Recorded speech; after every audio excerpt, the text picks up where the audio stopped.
Be me, 43 years old, working as VP of Operations at Detroit Auto Parts Manufacturer. Base pay is $195,000 with bonuses adding another $50,000 on top. Been working operations management for 15 years to reach this level. Midwest Precision Manufacturing, we produce engine components. Running $245,000 total compensation, managing production across 3 facilities. Privately held company, family owned for 40 years, pulling $380 million revenue annually. 3 plants in Detroit metro area with 3,200 total employees.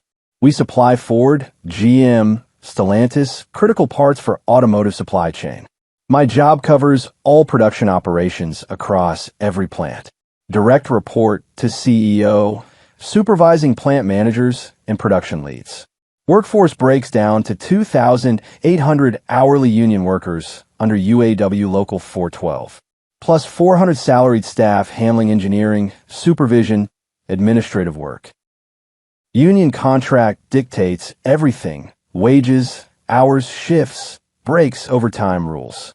Collective bargaining agreement negotiated 2 years back, valid through 2026. Contract runs 187 pages, specifies exact shift schedules down to the minute. 3 rotating shifts, 6 a.m. to 2 p.m., 2 p.m. to 10 p.m., 10 p.m. to 6 a.m., switching every 2 weeks. This rotation's been standard practice for over 20 years. Workers know it cold. Union fought for premium night shift pay and specific rotation patterns. Any schedule modifications require union negotiation and formal agreement. Hired 8 months ago to modernize operations and boost efficiency numbers. Previous VP retired after 18 years. I'm the fresh perspective they wanted. My background spans manufacturing operations at multiple companies. Most recent position was operations director at non-union Tennessee facility. First time managing heavily unionized workforce in my career. Union environment operates differently, much more rigid, way less flexibility. Every single decision has to factor in contract language and union dynamics. Union steward goes by Frank, 51 years old, 27 years with this company. He knows every word of that contract, enforces it without exception. Any management move violating contract, Frank files grievance same day. We employ union relations manager named Thomas, handles all negotiations. He's been managing labor relations for 15 years, understands UAW inside out. Warned me repeatedly to consult him before touching any work rules. The UAW doesn't play games. Contract violations trigger grievances immediately. Some violations serious enough to cause work stoppages or full strikes. Understood the concept, but didn't grasp real-world implications. March 2025, analyzing production metrics and workforce demographics. Notice only 18% of hourly workforce identifies as female, rest are men. Out of 2,800 union workers, roughly 500 are women total. Most women stick to day shift, extremely few work overnight hours. Exit interviews reveal women leaving due to shift rotation problems. Can't arrange childcare with constantly rotating schedules. Night shift impossible to manage with young children at home. Need predictable hours to coordinate with spouse's schedule. Clear barrier preventing us from retaining women in manufacturing roles. Want more diverse workforce. Need to solve the scheduling issue. Also noticing women show higher absence rates during night shifts. Lower overtime acceptance compared to male workers across the board. Data suggests shift structure fundamentally doesn't work for women employees. Start developing plan for more family-friendly scheduling approach. Eliminate rotating shifts completely. Let workers choose permanent assignments. Reduce mandatory overtime requirements on evening and night shifts. Create flexible start time options for day shift personnel. Should help women balance work responsibilities with family obligations. Increase retention rates and make company more attractive to female applicants. April 15th, presenting proposal to CEO named Gregory.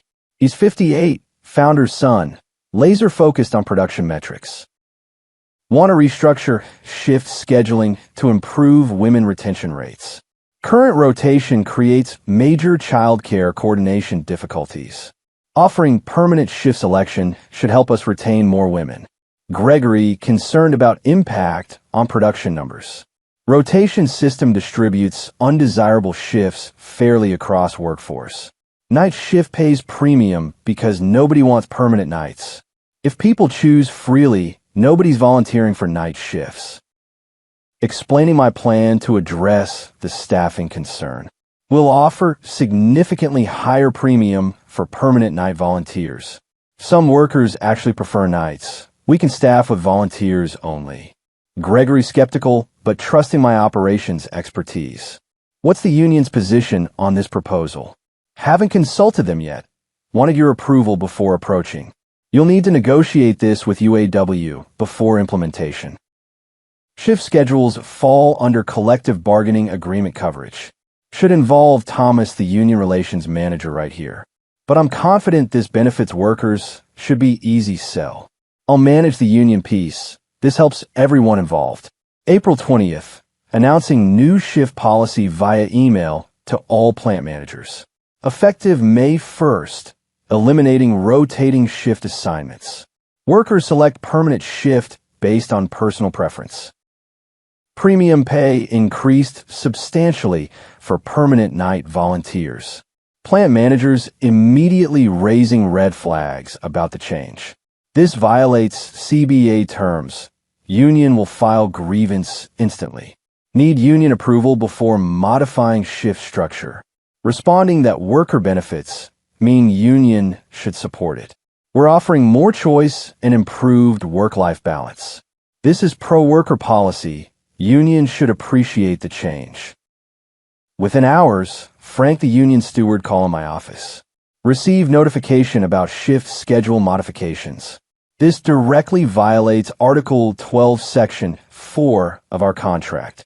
Shift rotation is specifically defined in CBA language. Cannot change it without formal negotiation with union.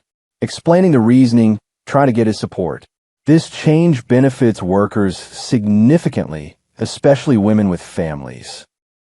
More flexibility, more personal choice, better work-life balance overall. Frank completely unmoved by the argument. Don't care about your intentions or motivations. Contract specifies shift rotation patterns explicitly. You're changing them without union agreement. That's contract violation and grievance will be filed. Trying to convince members will appreciate this. Talk to your members, especially the women. They want this flexibility. We're trying to create more family-friendly scheduling. Frank getting more forceful in his response. Family-friendly is management code for changing negotiated rules. Those rotation patterns were bargained over multiple decades. Night shift premiums, rotation fairness, all carefully negotiated. Can't just discard it because you think you have better idea. Conversation ends with Frank promising grievance filing, thinking he's being unreasonably rigid and short-sighted. This change genuinely helps workers. He should support it. April 25th, formal grievance filed by UAW Local 412.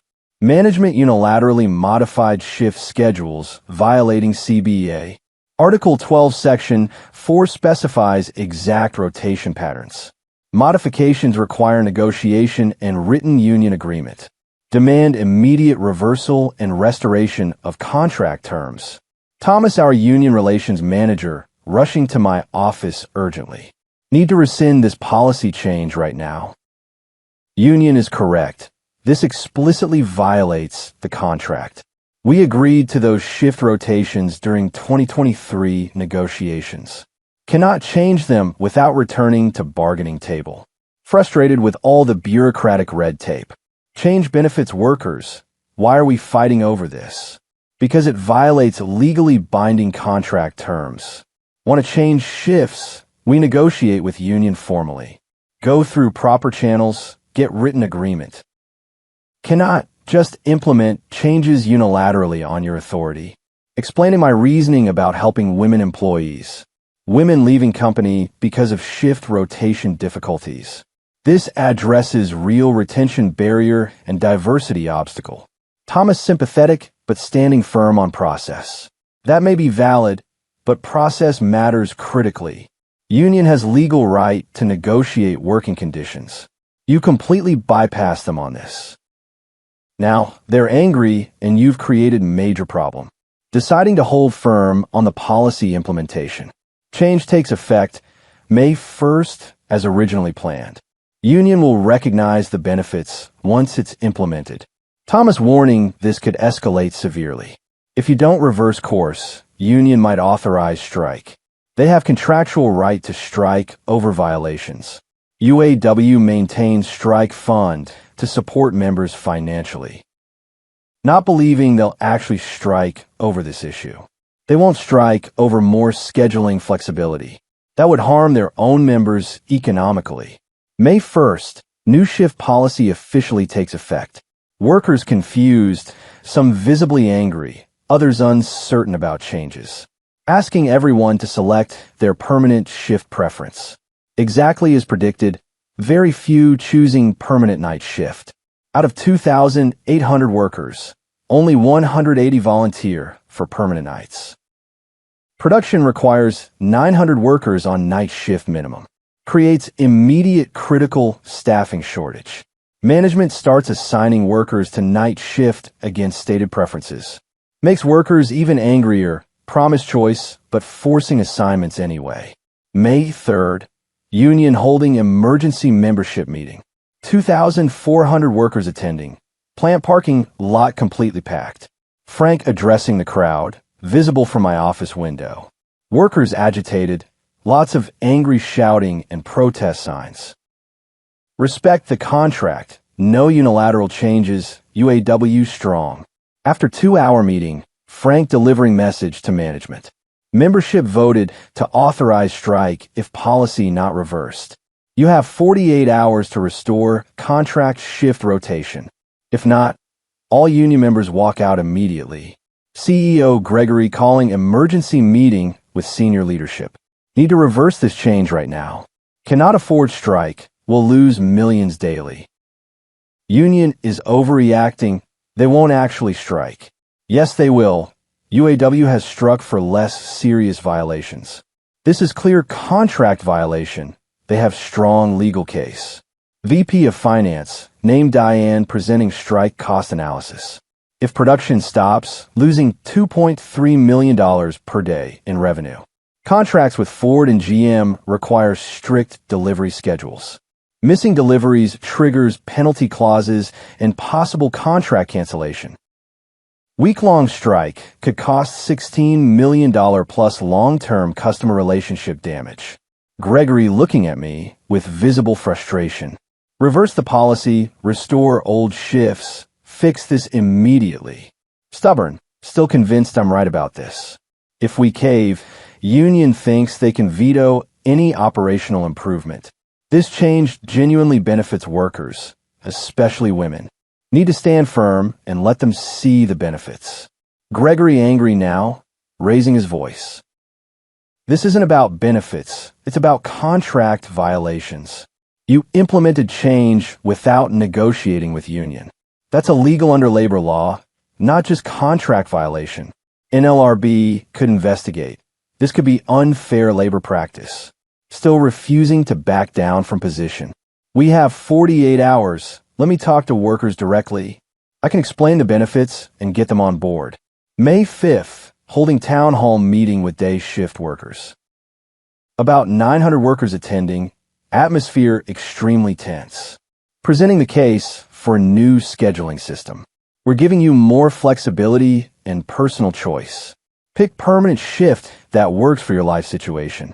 No more rotating to nights when you have family obligations. Especially helpful for parents, particularly mothers. Workers standing up, guy named Anthony, 45, works machining department. We didn't ask for this change from management. Rotation system is fair. Everyone shares night shift burden equally. Your system forces some people to work nights permanently. That's not fair. That's not what we negotiated for. Female worker standing up, woman named Maria, 38, Assembly Department.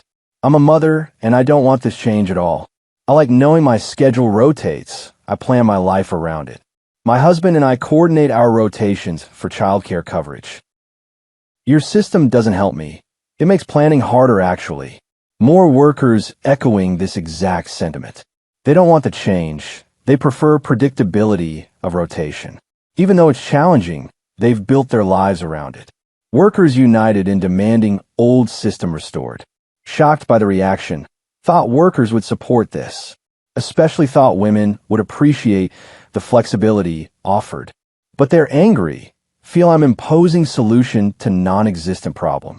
May 6th, deadline arrives, haven't reversed the policy.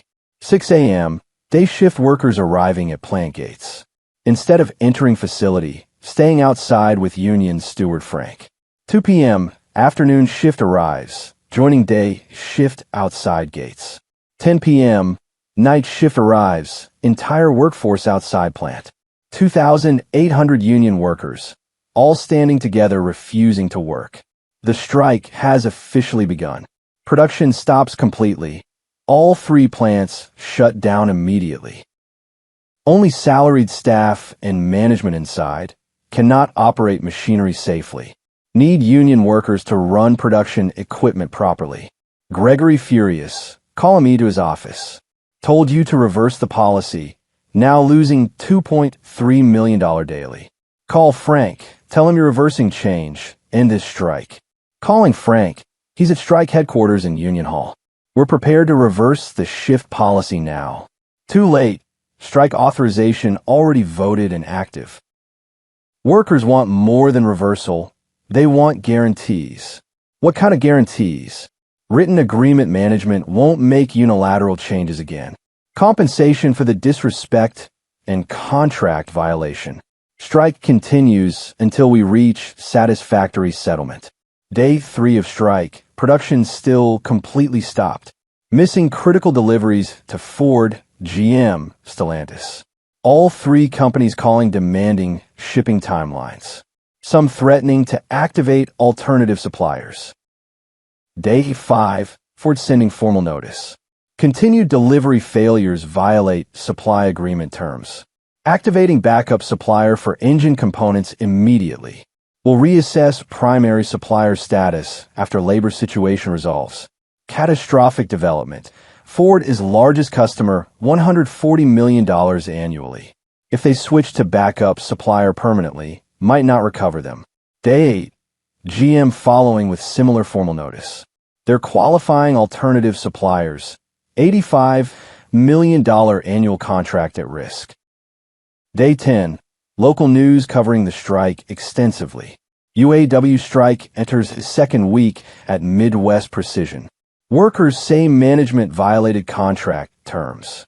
Interviews with strikers on picket lines. They're unified in messaging. Management broke contract, standing firm. Public opinion appears to side with workers, not management.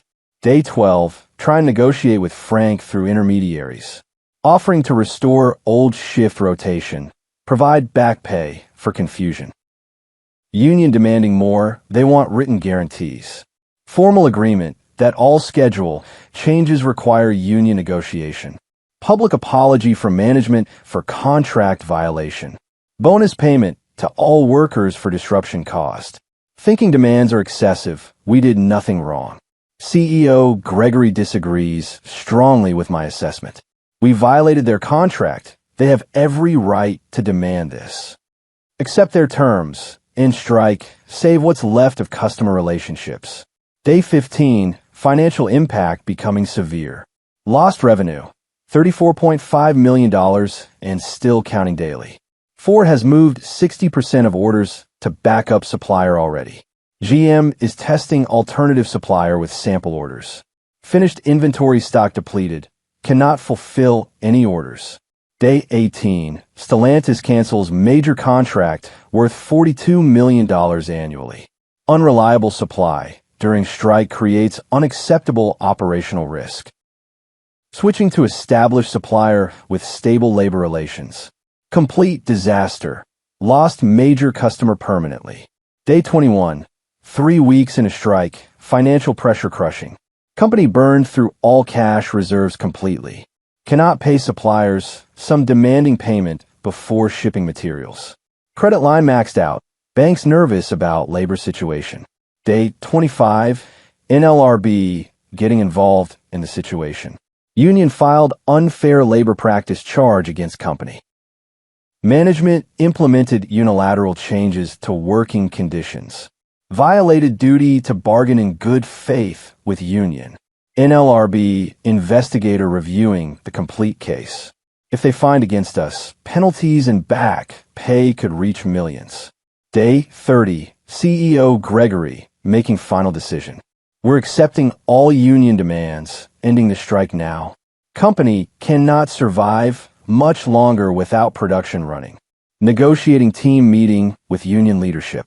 Agreement includes complete restoration of original shift rotation system. $2,500 bonus to each union member for disruption. Written guarantee all schedule. Changes require formal negotiation. Public statement acknowledging contract violation. Total cost, $7 million in bonuses plus lost revenue of $69 million. Day 32. Union membership voting to accept settlement terms. Strike ends officially. Workers returning day 33. Production resumes, but damage is extensive and permanent. Day 35. Back in production, but facing major problems. Ford has permanently moved 60% of business to competitor. GM is splitting orders between us and alternative supplier. Stellantis contract gone completely. $42 million revenue permanently lost. Total annual revenue impact, $95 million reduction. From $380 million down to $285 million. That's 25% revenue decline. June 2025, Board of Directors meeting. Private company, but still has board of family shareholders and advisors. They're reviewing complete financial impact of strike. Lost revenue during strike, $76 million. Settlement costs, $7 million. Lost customer contracts, $95 million annually going forward. Total financial damage, $178 million plus when accounting for future revenue. Board member named Vincent asking direct questions. Who authorized the shift schedule change that triggered this? I did as VP of Operations. Were you advised to negotiate with union first?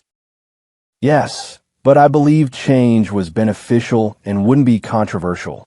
It violated collective bargaining agreement, correct? Technically, yes, but it was intended to help workers. Another board member, named Christine, speaking up. Your intention doesn't matter. You violated legally binding contract. You were warned this could cause strike. You proceeded anyway and caused $178 million in damage. This is catastrophic failure of judgment. CEO Gregory adding his perspective to board. I directly ordered reversal of policy before strike began.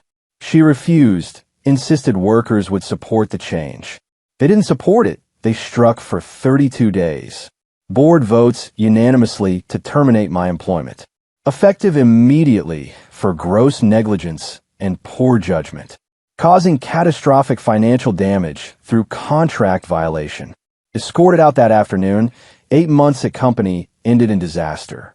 July 2025, I'm 44, unemployed, searching for operations roles. But strike is major news in manufacturing industry. VP of Operations fired after $178 million strike debacle. Articles detailing how I unilaterally changed union contract. Triggered month-long strike that nearly bankrupted company. Cost major customer contracts and almost destroyed 40-year business. My name permanently attached to this failure. Cannot get interviews anywhere in manufacturing sector, especially not in union environments. I'm toxic to any UAW shop. Recruiters direct when they respond at all. Your involvement in Midwest precision strike makes you unhireable. No manufacturing company will risk similar labor problems. What you did is textbook example of destroying labor relations. 6 months unemployed, financial pressure mounting significantly. Detroit cost of living manageable, but unemployment doesn't cover it. Finally getting offer at small non-union manufacturer. Operations manager role, $78,000 salary. Tiny company, 45 employees. From $195,000 VP at 3,200 person company to $78,000 manager at 45 person shop. Complete career collapse in 6 months flat. 1 year after strike, Midwest Precision still recovering. They hired new VP of operations named Russell. He's rebuilding relationships with Ford and GM slowly. But Stellantis contract permanently gone to competitor. Company had to lay off 600 workers due to reduced orders. Those workers blaming me for their job losses. Union Hall has my picture posted as example of bad management. This is what happens when you disrespect the contract. I'm cautionary tale in UAW Local 412 history. January 2026. Seeing article in Labor Relations Journal. The Midwest Precision Strike. A case study in contract violations. Academic analysis of what went wrong. Discussing how well-intentioned policy change became disaster. VP implemented schedule changes intended to help women workers, but failed to consult union as required by collective bargaining agreement. Workers rejected changes they didn't ask for and weren't consulted on. Strike lasted 32 days and cost company $178 million total. Article quotes Frank, the union steward. Management thought they knew what workers wanted better than workers knew themselves. They assumed women needed different schedules without asking women. They violated our contract thinking we'd thank them for it. Instead, we struck, and they learned expensive lesson about labor relations. Article quotes Maria, the female worker who opposed my changes. I didn't need VP to save me from shift rotation. I built my life around those shifts. They worked for my family. When management changed them without asking, it disrupted everything. Then they acted like they were doing me a favor. Every quote reminder that I misread situation completely. Assumed I knew what workers needed without consulting them. Thought I could ignore union because changes were beneficial. Learned through $178 million disaster that process matters as much as outcome. 2 years after strike, I'm 45, still making $82,000. Small manufacturing company, non-union, minimal responsibility. We'll never get back to VP level, reputation destroyed. Midwest Precision has recovered somewhat. Annual revenue back to $320 million, still below pre-strike $380 million. They've rebuilt relationship with Ford and GM partially. But Stellantis business gone forever to competitor. 600 laid off workers eventually found other jobs. But families disrupted, careers interrupted, all because of my decision. Running into Thomas, former union relations manager, at industry conference. He moved to different company, doing well professionally. We talked briefly. He's professional but honest. Warned you multiple times about the union contract. Told you any changes needed formal negotiation. Didn't listen because you thought you were helping. He's right. I ignored all the warnings. Why didn't you just negotiate with union like I advised? Would have taken few months, but you could have gotten agreement. Workers might have actually wanted schedule changes if properly presented. Thinking about this alternate timeline, I thought negotiation would take too long. And I didn't think union would support changes that helped women. So you didn't even try, just violated contract and hope for best. Thomas continuing with the truth. The irony is some workers probably would have liked schedule flexibility. But you implemented it wrong, without consultation or consent. Made it feel like something imposed on them rather than negotiated for them. So they rejected it and struck to defend their contract rights. He's absolutely right. Could have achieved same goals legally. Through proper union negotiation and worker input, but took shortcut and it destroyed everything. 3 years after strike, seeing update about Midwest Precision. Company being sold to larger automotive supplier. Sale price is $240 million, down from estimated $420 million value before strike. Family owners getting less than half expected value, because company never fully recovered from revenue loss and reputation damage. Frank, the union steward, retired last year. His legacy is leading successful strike that protected contract rights. He's respected in UAW as strong steward who stood up to management.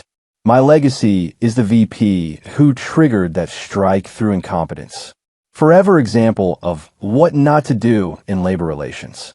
4 years after strike, I'm 47, making $85,000. Still at small manufacturer, still in operations management, but nowhere near VP level. Will never recover that career trajectory. Seeing job posting for VP of operations at automotive supplier. Salary $210,000. Managing 4,000 employees. Union environment. Exactly the level I was at before the strike. But will never be considered for roles like that again.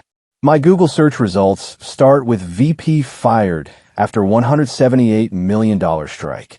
No company will risk hiring me in unionized environment. Thinking about that decision constantly. Changing shift schedules without union negotiation. Seems so reasonable at the time, trying to help women workers, but violated legally binding contract and ignored all warnings. Triggered 32-day strike that cost $178 million and nearly bankrupted company. Lost 3 major customer contracts permanently. Caused 600 layoffs and destroyed company's value. All because I thought I knew better than union contract. Better than workers who actually did the jobs. Better than experienced union relations manager who warned me. That arrogance cost everything. My career, my reputation, my $195,000 salary. Cost the company $178 million and its independence. Cost 600 workers their jobs. Cost family owners half their company's value. All because wouldn't follow proper process. Wouldn't negotiate with union like required to. Wouldn't listen to workers about what they actually wanted. Just impose solution to problem that didn't exist. That's what I live with now at 47. Former VP of operations who triggered catastrophic strike. Who cost company $178 million through single bad decision. Who lost everything learning that union contracts matter. That worker consultation matters. That process matters as much as intentions. Still believe in supporting women in manufacturing. Still think work-life balance and flexibility matter. But understand now that change requires collaboration. Requires negotiation with unions and input from workers.